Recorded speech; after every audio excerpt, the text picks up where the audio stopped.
അർജുൻ എന്നൊരു വിദ്യാർത്ഥി കോളേജ് ഹോസ്റ്റലിൽ താമസിക്കുകയായിരുന്നു. ഒരു ദിവസം ഹോസ്റ്റൽ റൂം വൃത്തിയാക്കുമ്പോൾ പഴയ അലമാരയുടെ പിന്നിൽ ഒരു പഴയ മൊബൈൽ ഫോൺ അവന് കിട്ടി. സിം കാർഡ് ഇല്ലെങ്കിലും ഫോൺ ഇപ്പോഴും ഓൺ ആകുന്നുണ്ടായിരുന്നു. ആ രാത്രി 12 മണിക്ക് ഫോൺ പെട്ടെന്ന് ലൈറ്റ് തെളിഞ്ഞു. ഒരു മെസ്സേജ് വന്നു. നാളെ നിനക്കൊരു നല്ല വാർത്ത ലഭിക്കും. അർജുൻ അത് ആരോ കളിയാക്കിയതാണെന്ന് കരുതി. പക്ഷെ അടുത്ത ദിവസം കോളേജിൽ അവനൊരു സ്കോളർഷിപ്പ് ലഭിച്ചതായി അറിയിപ്പുണ്ടായി. അടുത്ത രാത്രി വീണ്ടും 12 മണിക്ക് മെസ്സേജ് വന്നു. നാളെ നീ ഒരു പുതിയ സുഹൃത്ത് കണ്ടെത്തും. അടുത്ത ദിവസം ക്ലാസ്സിൽ വന്ന പുതിയ വിദ്യാർത്ഥി ഉടൻ തന്നെ അവന്റെ നല്ല സുഹൃത്തായി.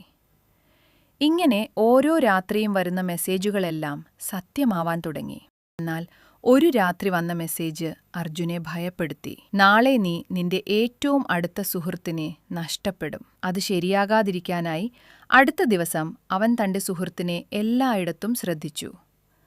വൈകുന്നേരം ഒരു റോഡ് അപകടം സംഭവിച്ചു. പക്ഷേ അർജുൻ അവനെ സമയത്ത് ആശുപത്രിയിലെത്തിച്ച് രക്ഷിച്ചു. പിന്നീട് സുഹൃത്ത് പതുക്കെ പറഞ്ഞു, ഇന്നലെ ഞാൻ നിന്റെ റൂമിൽ വന്നപ്പോൾ ആ പഴയ ഫോണിൽ ഒരു മെസ്സേജ് കണ്ടു.